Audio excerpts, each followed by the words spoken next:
And we are recording. Hello, Internet. Welcome back to the Weirdo Watchlist Podcast, the podcast that's slightly off, the podcast that's about movies we find on Letterboxd. I am your host, Mikey. That's your host, Sam. Sam, how are you doing? Doing well. How are you? I'm doing very well. I'll turn you down a wee bit. Cool. Cool. I'm just too freaking good. No, I'm good. What have I'm you... good. How are you? I've been pretty good, too. I Yeah, think we beautiful. both have a good couple new movies we can actually talk about, which is exciting. Yeah, finally new movies. I went to the theater. Yeah. Good for me. I went twice, I think. I went once What did I because see? one of the other movies I watched was on Netflix. Okay, what did you see in theaters? In theaters, I saw Bugonia. That's the other one I saw. Yeah. All right. I So, saw that. Okay. yeah, what Hell did yeah. you think about Bugonia? Loved it. Loved it. That's good. I Uh, also really liked it. Yeah. It's a little smaller than like Poor Things grand scale of things, just Yeah. but I liked it a lot. It's Killing of a Sacred Deer, smallish ensemble, uh, but I really liked it. I really like his style. Yeah, Watch all of it. I could watch all of it all day. yeah. I was not a fan of Kinds of Kindness when that one came out, his last movie. I still have yet to watch it because I've That- got so many mixed reviews, and I'm just like, Yeah, I that don't need to one invest 3 hours right now. that one was rough. It's just so fucking dry. But I was Yeah. still like moderately looking forward to this one because I knew like I don't want to say normal story, but singular structure, straight to the point. There's a grasp of what's going on, unlike with what I felt like Kinds of Kindness was doing. Yeah. And yeah, I mean, like I'm also like a big Jesse Plemons fan. I like seeing him pop up and stuff, so seeing him handle more of a lead type of role in something especially as like bizarre and kind of manic as Begonia was, it was a real treat. Loved the score, just like Yeah. big orchestral shit, especially when it would cut to Jesse Plemons riding his bike like super manically, and it would just be like just like insane loud like Yeah. timpanis and crash cymbals, and I'm like, oh, that's so fun. And just a big old smile on my face that whole time. I liked a lot of it. I did. Yeah. I liked the ending too. I don't know if I should get into this. Is too big of a spoiler really to throw out there too early, but the very end is cool. I liked it. Yeah, I mean, if you want, we can get into spoilers a wee bit. I mean, like, movie's been out a couple weeks at this point. If you want, I just figure the very end. If you haven't seen the movie, like don't kill the very end. It's like Yeah. kind of a fun ending. Not to know, I would think. Sure. But and the rest of it, not much to spoil really.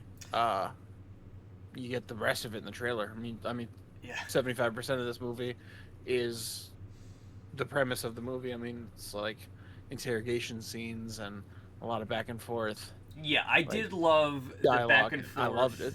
Yeah, Don and Teddy had.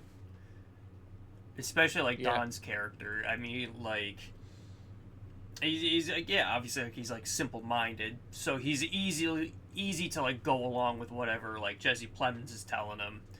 Yeah. But then he's, like, caught up in the situation. He's, like, been told, like, nah, she's an alien. We gotta do this. You gotta castrate yourself or whatever, Yeah. You gotta do Yeah. all this. And he's, like, going along with it. It's like, okay, if you say so. You know best. And then, yeah, still has that, like... And I guess, yeah, like, empathy when they are, like, interrogating Emma Stone. And Don's just like, stop it, you'll kill her, she's human. Still thinks the movie's like they think she's an alien, want to figure that out, but Don still like seeing that it's just Emma Stone is like, it's not an alien, I don't think. He's kind of Yeah. you can tell he's a little bit more on the fence about it. Yeah. Jesse Plemons is all in, you know. Yeah, I really did fucking love his performance in this. I thought he was great. He really was. Emma Stone's great as well, even though I feel like she takes a little bit of a backseat, somewhat. It's not. It's like, you know what I mean? she's doing an Emma Stone performance, so it's like still really really good. Yeah. But I didn't think it was anything like, again, like fucking like The Favorite or Poor Things level, you know. Yeah. Although I do like this movie a bit better than Poor Things, I think. Really? Yeah, Poor Things is kind of like petered down a little bit, you know, like since I've seen it, but I still really like that. But Bugonia also kind of fucking also just rocks. And Bugonia had, I'm just remembering it now, but the little cutaway scenes where Jesse Plemons would be with his like dying mother, and it would be like floating, like was she floating or something, like really like surrealistic, like, you know, kind of what he has a very distinct style with that like surrealism, and it seeps into those scenes, just kind of mainly those scenes in this. But I love it. I love seeing like a Yorgos themed like scene like that. I guess is how I'm gonna put it. And it was really fun. I like the art direction going on. Yeah. Even with a simple movie that is mostly dialogue, and that's really mostly all you need. yeah. Just there's still that weird, you know, glimpse of some weird shit going on. they had like a. They could throw it on the Weirdo Watchlist, if anything, you know. I feel like it'll end up there. But yeah, like speaking of, like the production design, I mean, for the most part, it is just in this like dingy old like countryside house, you know, somewhere in the middle of like what, Georgia this is set in, like Georgia, Alabama, one of those two. So like like Bible Belt state, but their house is like so like homely and lived in. It makes sense that their basement is just dilapidated and kind of gross, but they had what I noticed, like a very strange spice rack where it's just in the middle.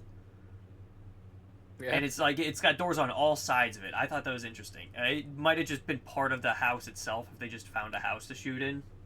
Yeah. But and Stavros was in this movie. You know who that is? Yeah, like one of them comedians. Yeah, it was it was not his fault, but like the character didn't seem to be necessary.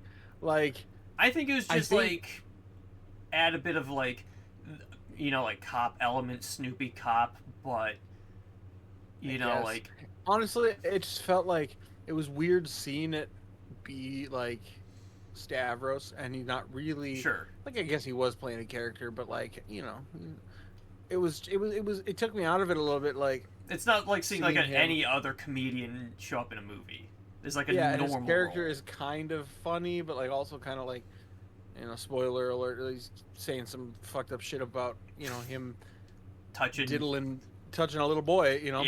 Jesse Plemons' character when he was young, and it never really explores that, I don't think, very well. It felt to me like afterwards I'm like, why was that in there? It just feels like it felt like it was written just to put Stavros in, even though I don't think that's probably what it was. I think Yorgos care that much about having that guy in a movie just to write a random character, but it feels that pointless to be in there, that it feels like an extended cameo of Stavros. I think more than the way the character is supposed to work, right? It's obviously like, like you've got a kidnapped woman, you need like a cop to show up, but to be like hopefully none the wiser, and with this character having like such a like sketchy past with Jesse Plemons specifically, it kind of like keeps the cop off guard because he's trying to navigate, you know, like, I'm interacting with a kid I touched that I used to babysit, you know, like he's not thinking like maybe this guy's up to something. He's thinking like, I don't want to be in this awkward situation. I need to like make it not awkward. Yeah. And then, like, you find out, he's, like, touching kids, and then you don't feel so bad about what happens to him later on. Subtle spoiler, but... Yeah, a vital role in that, I suppose. But yeah, I mean, it's a great movie, of course. Yeah, I liked it a lot. Yeah, I enjoyed it quite a bit. What else have you seen? I saw Predator. Yeah, I already knew that, but you already knew. Yeah. Predator Badlands, I think it's called. Yeah. Sure. Tell me about it. Did you see it yet? No. I was going to see it, or there's like on Saturday, right, when I saw Bugonia, there was like a period of about an hour before my showtime where I was thinking back and forth, Bugonia or Predator, because they're both at 6 o'clock at my wife's movie theater. I was going to see Bugonia, but was like, maybe Predator instead, I don't know.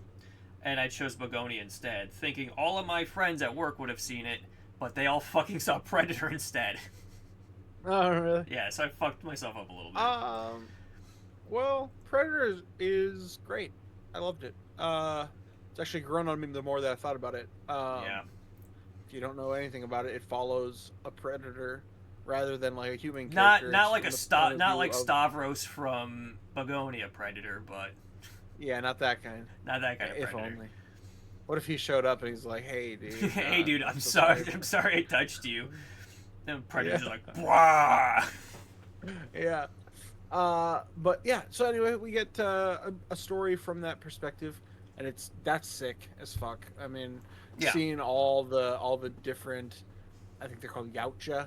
Yukta or something, yeah. You know, whatever. We'll call them the Predators. Yeah. But seeing all of their culture and things like that is like you don't get any of that in the other movies. Not much. Barely. You get a little bit, but like you're feasting in this movie. It's just like fanfic come to life, exactly what every little fanboy's ever wanted. Yeah. And it does it really well, and it's PG-13, which was scary going in, but there's not a single human, I don't think, in the movie.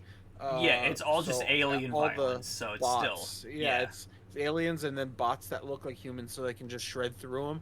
All the blood will be like white or, you know, whatever alien synthetic blood. So, like, it's pretty gory without ever killing a human. Yeah, so that's why it's... PG-13. So it played that line really well. I can imagine loving this as, like, a middle schooler, you know. When that's what my AVP. fucking coworker said. Like, this is the coolest fucking movie any 12-year-old could watch, and it's so fucking good. Yeah, it's good. I mean, I loved AVP when it came out because I was the right age for it. And that movie sucked. If this would have came out, like, this movie was actually good, and would like be any 12-year-old's like fucking perfect movie. I'm thinking of seeing it this weekend for sure. Definitely, it's fun. A little bit boring at point. It's not boring, but like I don't know, they're just fighting, and I kind of was getting like kind of sleepy with it towards the end. But really cool, really well done. Did you see Predator Killer of Killers? I watched the first section of that movie. Okay. And it was all right. Because if you like going into like the Predator lore, the final act does a lot of that. Yeah. Yeah. I won't spoil it because it was kind of fucking insane when it happened when I watched it. But for like with the track record this director has, because like it's Dan Trachtenberg, the same director as Prey and Predator Badlands. He did this one like back in June. Isn't he doing another one too? I think they're just making him the Predator guy.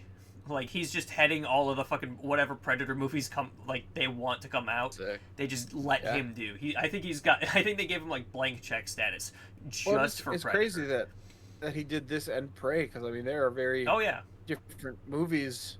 I mean they're both maybe like film wise not so different, but like totally different like stories, eras. I mean it's from centuries ago rather than. I guess I don't know when Predator Badlands takes place, but you see. I'm gonna assume the future. They're so wildly different, and they're both so good. Yeah.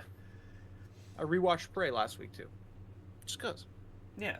That one was also a little sleepy, to be honest with you. There's long segments in that movie, and it's like a badass movie, but there's long segments in that movie where I'm like, this is like good sleeping movie right now. I don't know what it is about these Dan Trachtenberg Predator movies, but they're good sleeping movies.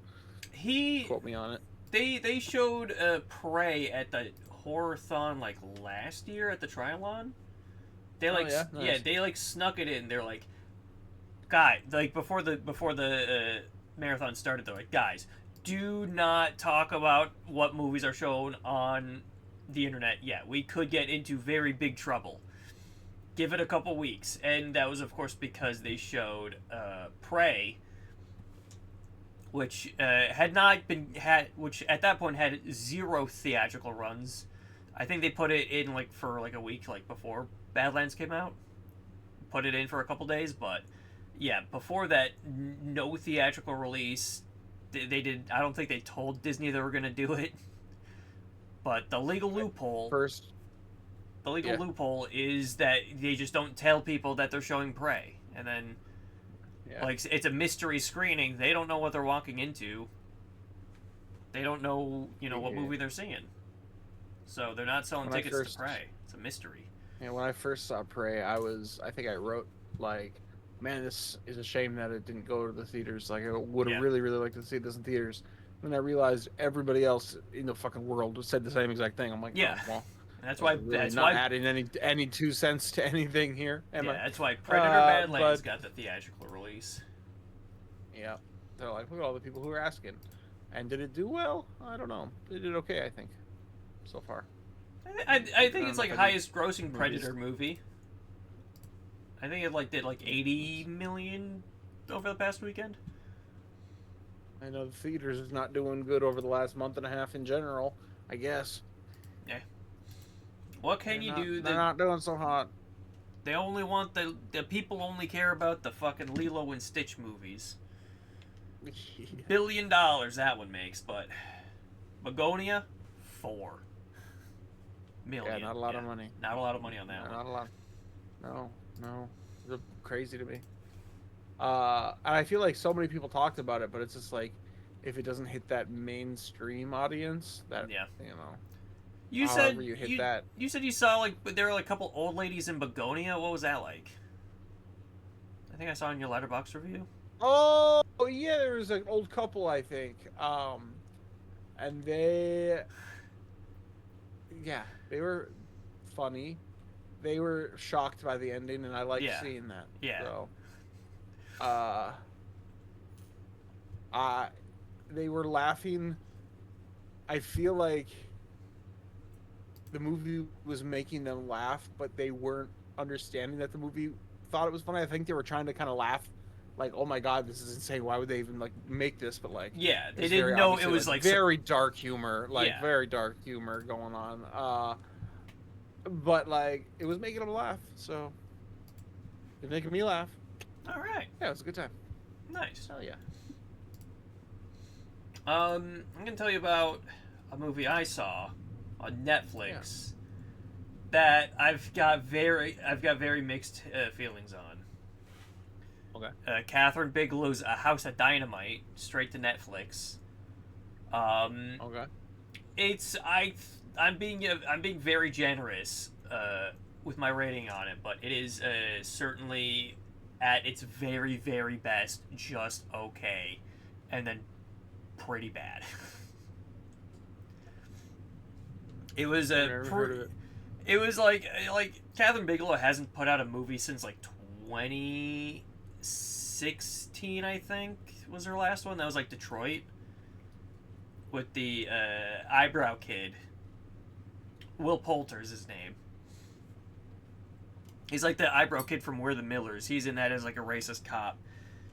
And that was the last Catherine Bigelow movie to come out. But I watched the rest of her movies end of last year, beginning of this year, which is fucking one of them's Point Break, which is a phenomenal film. And she did a Zero Dark 30 and Hurt Locker, which are also pretty fucking solid movies.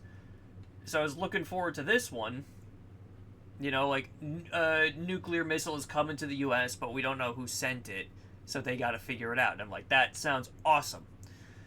But what they do is, they got 18 minutes to figure out a plan, and then they just take it's split up into 3 parts, where it's just the same 18 minutes, but from different perspectives. So, for the first one, it's pretty intense because you're, in the Situation Room. You're watching it happen in real time. You know, like, what's the plan? What are we going to do? Where's the president? What's he going to do? And then it cuts to black, and then you're just at the beginning again, but from a different character's perspective. And then there'll still be, like, an intense, you know, conversation that we didn't hear before, but then it'll just jump into the same conversation we heard in the first 30 minutes. And then they do that a third time, but with Idris Elba as the president, where we see something like relatively intense happening, you know, but we already know the outcome from the previous 2 times we've had this conversation, and then now we're just watching it happen a third time. And the ending is so fucking bad, too. It is hilariously bad. It's, you know, like, it still feels like as propulsive as, like, Catherine Bigelow's other movies, but when you're hit with the same conversation 3 times, you only, like, you're only, like, clenching your asshole, like, so often. And then the rest of the time you just want something different to happen. So, it's, yeah, complicated, to say the least. It's frustrating. Very frustrating movie to watch. What's been liking it? Are there fans of this one? There's some fans. There are people who, like, really do dig it, but it's split pretty down the middle, and most people are just very, like, in the middle about it. Very, like, you had all the fucking perfect ingredients, but you just fucked it up. And then there's, like, one mutual I follow who summed it up perfectly, where it's like, he said, the movie equivalent of watching the DVD logo bounce around the screen and almost hit the corner. Like, you're watching it in real time happen 3 different times, and it just almost fucking hits it, but because we're just doing the same thing 3 times, you're just left wondering what the fuck you're even still doing there. And then, the ending is just so fucking... It's hilariously unsatisfying. I'll just, like, fucking, like, spoil it. Because, like, there's, like, it's not up for any awards. Everybody's pretty fucking mixed on it. The whole time, again, you're like, every time it cuts to a different perspective is right when the fucking nuke hits Chicago. Like, we don't know what the president's plan is. We don't know if this is even, like, a real nuke that's coming or not. But every time, like, the countdown hits 0, brace for impact, it cuts back. So at the end of the movie, we're following around this other character who's not even involved in the government. She just gets picked to go to a nuclear bunker that's in DC. And the camera, like, pans out to a bunch of other people going into the bunker, and then cut to black. We don't know what the president's choice was, to retaliate or not. We don't know if the bomb even hit Chicago, because we're in fucking DC. So we don't know. We're left with nothing. Unfinished. Fine. It is. I thought it was fucking hilarious when it ended.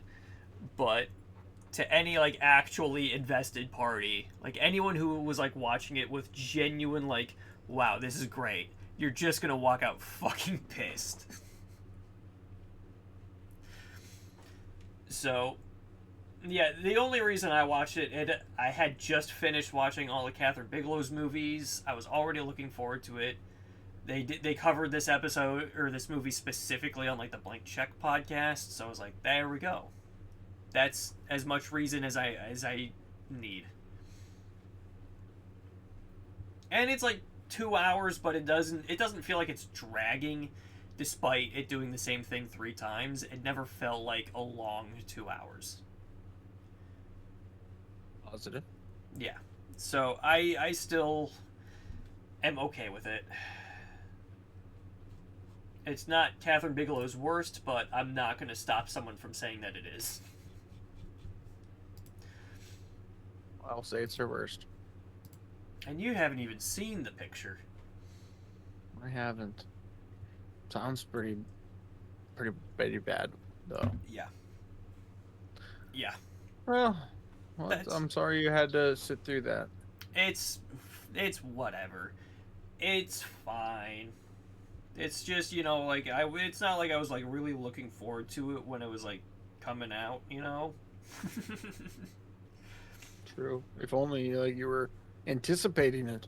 Yeah. Shall we continue on to the main topic? The movie of the week. The movie of the episode, movie of the week, 1989's Meet the Feebles by Peter Jackson. What did you think about it? I loved it, actually. Yeah, right. That's what we love to hear. At first, I wasn't so sure with the opening number.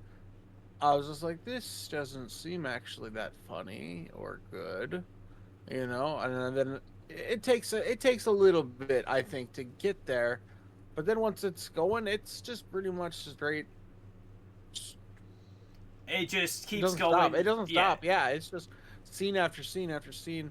I mean, we're in the jungle of Nam, and I mean, it was great. I loved it. It hooked me after the first 10 minutes or so. So, and like, my God, what a big production for it's for really this, like an insane like the production quality and like is really insane. There's like a behind the scenes documentary. It's like 30 minutes long, but it's just like Peter Jackson's like, yeah, we filmed this in this like abandoned warehouse that they just let me use. They just let me use like I know this guy. He let me use this abandoned warehouse over on the docks. And we would like be over here on one side of the warehouse shooting this scene, and then they'd be rebuilding this set over on this side, and then we'd go over there when it's done, and just back and forth. Yeah. And some of the shit that they shot was crazy. The scene where they decided to drive a car through a whale, I think it's a whale. Yeah. No, that's a whole like miniature effect film, too. They film the whole miniature. Yeah. And then an actual car going through like a car wash looking thing to be the inside. Like, it was crazy. It was just for such a silly, goofy shot. I mean, I loved all of that kind of shit. And like it was obviously all the adult humor and stuff, but none of it felt like it was just crude for being crude. Like, it didn't shy away from crude jokes, but never like it didn't let them be crude for nothing. Like, even like somebody being sexually assaulted after being drugged. Like, it's played as a joke, but it's also like taken kind of serious somewhat. There's like I'm gonna pull up another Letterboxd review I read where like it just says like the funniest joke is that it's actually a rather serious film that just happens to be puppets. So it's like it's just just depravity on depravity on depravity, and it keeps snowballing down, and it's only funny because it is puppets. Right. It's not like like the Happy Time Murders where they're doing like crude and absurd shit, and it's like I don't want to say like over exaggerated, because this movie's also super exaggerated in all of the shit it does. Again, like you fucking watch a car drive through a whale. But like, I don't know how to explain it, because I thought about rewatching the Happy Time Murders. I don't know if you've seen that or know what that one is. I want to say that I did watch it, but I know that it's supposed to be terrible. But I want to say that I saw it. Yeah, and that I hated it. Melissa McCarthy puppet movie. Remember. It's like Jim definitely Henson's kid directed it. And it's the same thing where it is just crude adult humor performed by puppets. But in the Happy Time Murders, it is the worst fucking thing you'll ever see. I'm on the same page. I fucking hate that movie. I went to that with a couple coworkers, right? Yeah. And I was in between them. They were like one on my left, one on my right. And the whole theater was packed, and everybody was laughing at the movie. They all thought it was great. And I was miserable for all 90 minutes. But with Meet the Feebles, I don't know what it's doing differently. I can't quite put my finger on it, if it is like all the characters are taking it seriously compared to, like like Melissa McCarthy like screaming and falling over at the sight of something that would happen in Meet the Feebles. I think I don't know. Maybe it is just that where in the situation in the movie it is serious, and we're laughing at it because it is absurd in its own right, and on top of being performed by puppets. Where the Happy Time Murders, it's like crude and absurd and like edgy and offensive, but Melissa McCarthy is like begging me to laugh at it by trying to be funny at the same time. Like that, these puppets, like all the depraved shit that they do is all coming from like they're actually an evil fucking person. You know, like they're a puppet, of course. Yeah. But like, you know, the good characters are good. You know, yeah, they're like, not like just like we're doing gross evil shit because we're a puppet and then we move on and nobody cares because we were a puppet. Yeah. Like no, like this is just a shitty, you know, a bunch of shitty people. Yeah. And also this reminded me a lot of the Saturday Night Live movie that they did. I didn't see it's that. Literally it's literally just like the day of their first big broadcast. And then, like, all the crazy shit that behind the scenes, like, everything's falling apart. Cast members are fighting. People are doing drugs. Yeah. Like, it's like that, but Meet the Feebles is, like, obviously 10 times through the roof. Yeah. So, but goddamn. Yeah. There's no multiple on-stage, like, accidental and completely on purpose deaths and murders. The end of this movie fucking rocked. Yeah, no, like, my fucking brother, right? He is famous for to me and my sister for having never watched Lord of the Rings and committed himself to never watching them because he knows it upsets specifically my sister, right? Sister loves those movies. I think they're also fucking great. Yeah.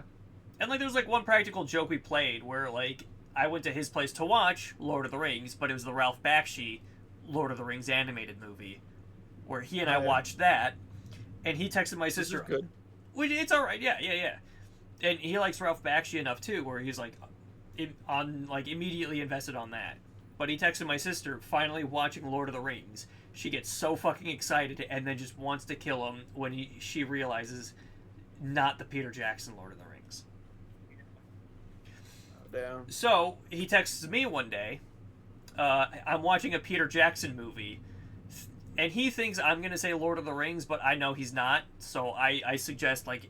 I think he's watching Brain Dead, which is something he would find and watch on his own. And then he says, no, have you heard of Meet the Feebles?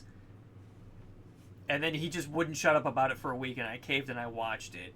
And then I wouldn't shut up about Meet the Feebles, and my older brother watched it, and also has not shut up about Meet the Feebles. So. A family movie. It's a family movie. That and Barbarian, that's also big in my family. Really? Uh-huh. Right. Good movie. Yeah. Good movie. So, I do want to talk about one thing I will... Go ahead. I was going to say, the one thing that would make this movie, like, really good, in my opinion, like, it was good, but if the music numbers were actually catchy and good. Like, they were fine. You mean you didn't None like... of them besides Sodomy. I was going to say, you didn't like Sodomy? That one was okay. Not out of this world good compared to the rest of them. It was good, but like this movie would be like a smash hit if it had like fucking catchy ass banger ass tunes, because I love musicals. Big musical guy. Like this would be the perfect one to have like a soundtrack that I would bump in the car. I wouldn't bump any of these cars, in my car. I would never bump any of these tracks. So maybe Sodomy. Really feeling it. Picture this, right? Hear me out on this. Yeah. Right? Maybe that it's on purpose because you're like watching any of the bits they do for the Feebles Variety Hour, like the actual show, and all of it is pretty standard boilerplate, like shit, right? Like swooning romantic musical number, big operatic set. Some dudes sing like on the piano in one bit, and then but the most memorable and the actual stuff that Peter Jackson wants you to enjoy is Sodomy. He wants you to enjoy Sodomy. suppose so. I don't know. It invested a lot of the time into the musical numbers because it is kind of a musical. Yeah. Kind of. You still got like Garden of Love that Heidi sings. Yeah, a couple times. Yeah. Oh man, God, yeah, the ending really rocked. Oh my jaw was kind of on the floor. I didn't know how to feel about it because in today's hot climate, a mass shooting's not something to really laugh about. But this is '89, pre-Columbine, and it is just fucking ballistic. Yeah, it is just a fucking insane elephant dad getting his knees shot out. Oh my fucking god! I was so high the first time I watched this movie. I watched it sober last night just to be sure, like, if this movie is as fucking absurd stoned as it is sober, and yes, it is. But the first time I watched it, I was so fucking high. I didn't know what the fuck. I couldn't process anything that was happening. It was just like I was just being assaulted by everything going on, and so my jaw was like just on the floor during like the massacre at the ending, but the reveal of that elephant's baby, fucking, I couldn't handle myself. Like, just the camera just panning over into the fucking stroller, and it's a fucking half-breed elephant chicken that's just crying for his dad. I didn't know what. Yeah. I couldn't do anything. I couldn't react. I was just stunned. And that's how I felt like a lot about the movie. But of course, that's exactly what it's doing. It's pushing an envelope that the great country of New Zealand didn't know could be pushed.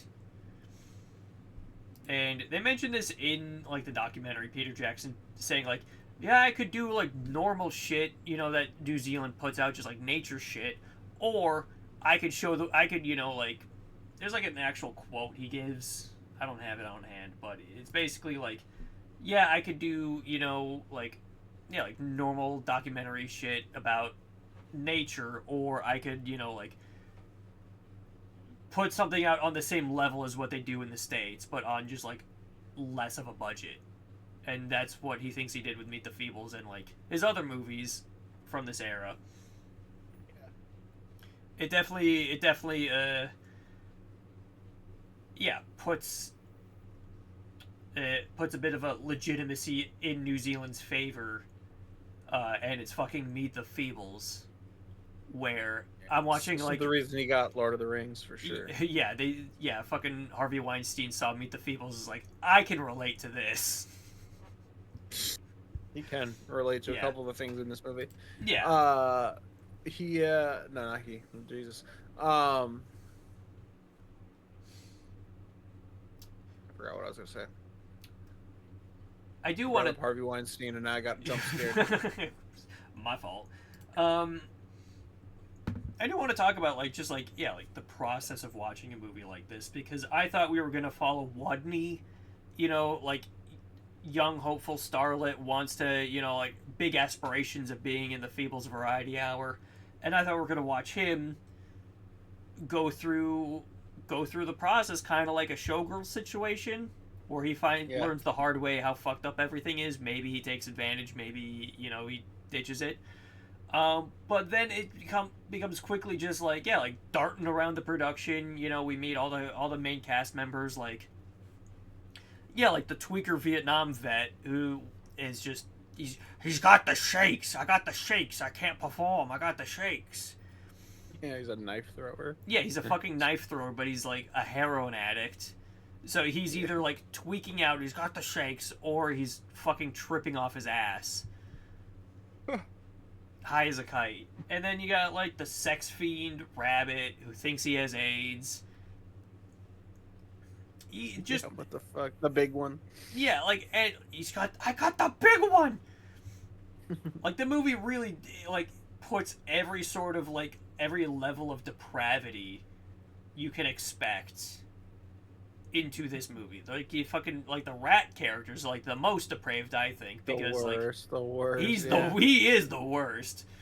I know you mentioned like fucking like sexual assault. He commits it, and he's like doing like crack deals with the boss Blatch. He's like shooting pornos. Yeah. like fucking disposing of bodies too. Like, he was a fucking despicable character. Yeah, and the walrus the main yeah, Bletch. Bletch, problematic also. He's a fucking groomer. He groomed Heidi from the age of 16. Yeah. I'm not that young. I'll be 18 in 2 years. So, oh, whoa. You're so well developed. I'm only 16. Like, slow your roll. Quiet, you. Yeah, and then, but amidst all the chaos, you do got characters like Wadney. You know, just like big rose tinted glasses. Have you seen Smiling Friends? Yeah. Yeah, he's a lot like Pim. He reminded me of Pim a lot. Just like hopelessly optimistic and thinks everything is great and wonderful. Until he walks in on his new fiance being assaulted, and then he's like, "I hate you. You're a dwinker." Pronounces all his R's with W's. Yeah, he's adorable. I'm glad he I guess wins in the end. He doesn't win anything, but he survives. He has children. He's got children. He forgives his fiance. He becomes a famous photographer for a women's magazine. Yeah. That's what it says at the end. Yeah. That's so funny. I don't know why that's funny, but it's there's one crazy thing too in the behind the scenes where they're just because everybody they got all these fucking ginormous animal suits. They mentioned how they have to fucking put clothes on them too, but during rehearsal there's extensive footage of this. The guy they have in the Heidi costume, in the Big Hippo costume, during dress rehearsals, he's just wearing the suit with its tits out. Yeah. So there's footage of them doing the swinging down with the machine gun. And he's he's just wearing the hippo costume naked, and it looks kind of off-putting.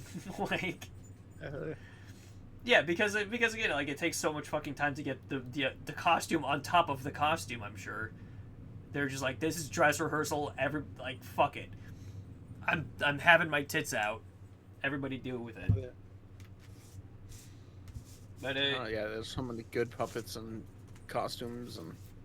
The Fly eating shit was so funny to me. Oh my god, yeah, the Fly was another great character too. He's just a sleazy reporter trying to catch up on gossip and just eating shit. Another character I thought was very funny was not in it very often, but the Doctor. Doctor had a very funny voice. I don't remember what it was right now, but it was. You got the big one. Yeah, it was a funny character. It's the big one. I hate to tell you this. I don't even. Yeah. I don't even remember that character's name. Because also the Doctor, because I want the voice sounds familiar, but here it is. I found him.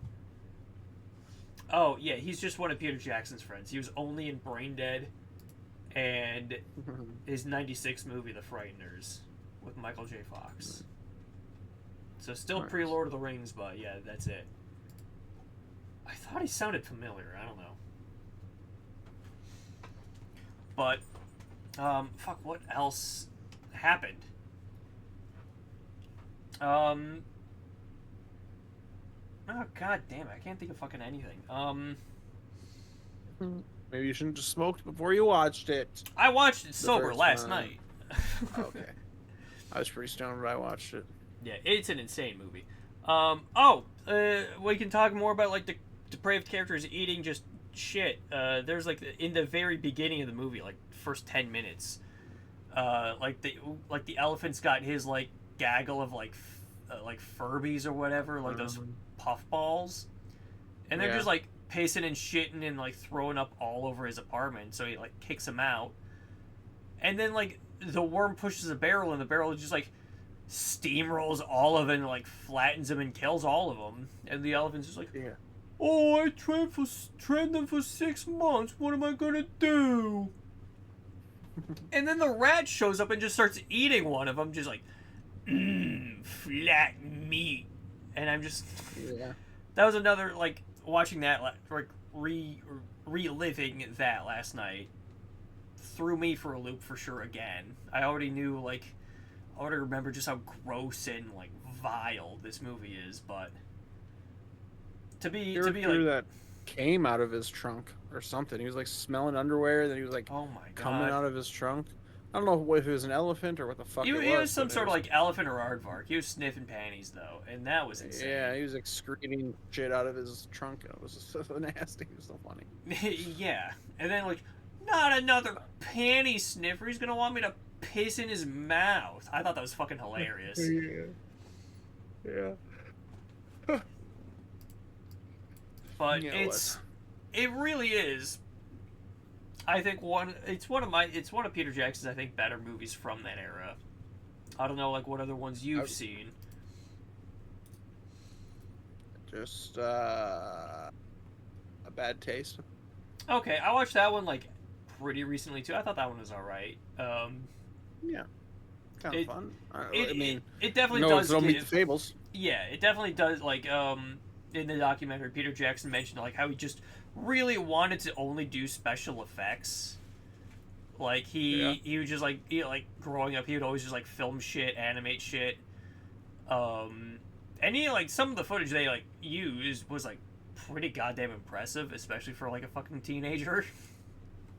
Yeah. Like some of like there's a lot of like stop motion effects that he did that look on par with like stop motion from like the 60s. But like as he like kept making more and more, he was like realized he could like start putting like stories to them, and then he just sort of like fell into directing that way. But Bad Taste definitely feels like that, like still like early, like we've got all these effects we can do, and here's a loose narrative that's just an excuse for us to just like fucking just blow shit up, I guess. Because they blow a lot of shit up in Bad Taste, and shoot a bunch of stuff in Meet the Feebles. The puppet destruction in the final massacre is insane every time. Yeah, it's fucking crazy. Like, I don't know how they made the puppets like gooey on the inside either. That was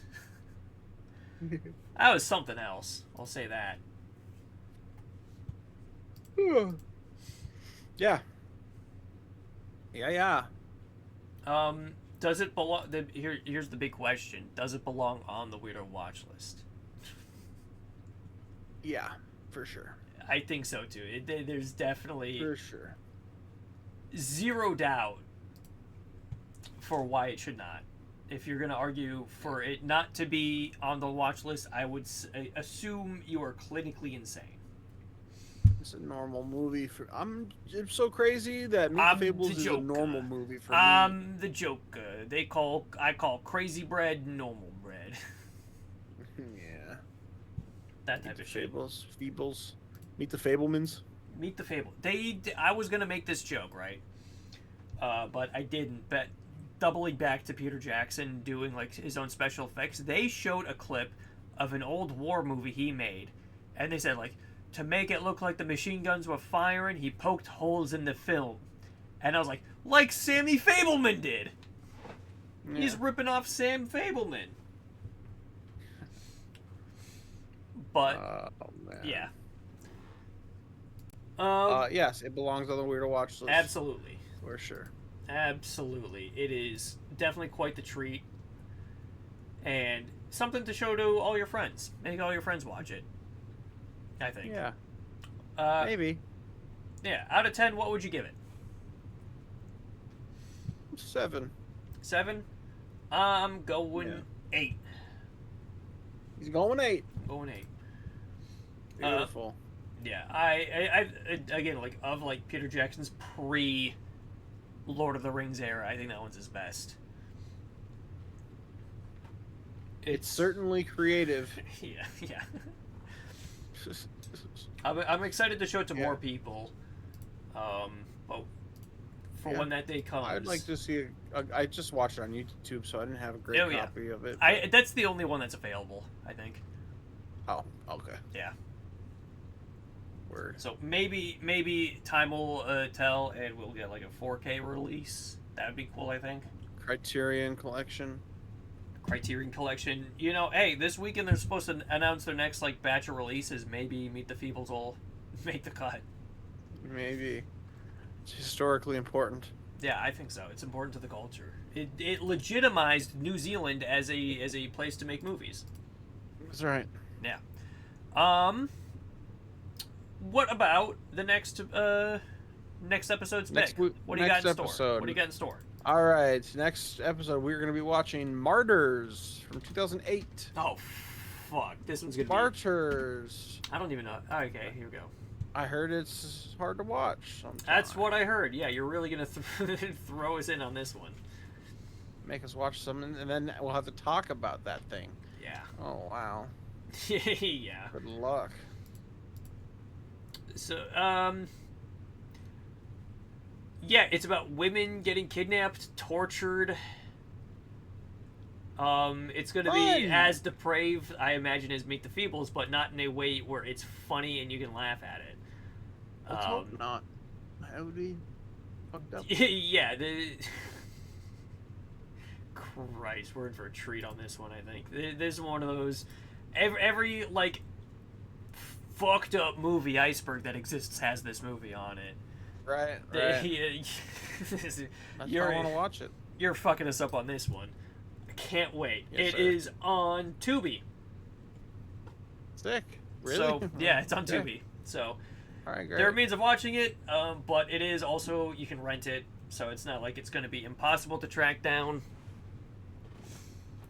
Unlike Meet the Feebles, unlike the last couple movies we watched, I mean, like, Meet the Feebles is like, yeah, on YouTube you can find it pretty quick, but Pastoral to Die in the Country, that was like on one website only. So, yep, that'll do it. Be sure to watch Martyrs for the next episode, and good luck watching Martyrs. Be brave, be safe, don't be afraid, and we'll see you in the next episode. Any final thoughts out of you, mister? Nope, I got nothing else. Alright, cool.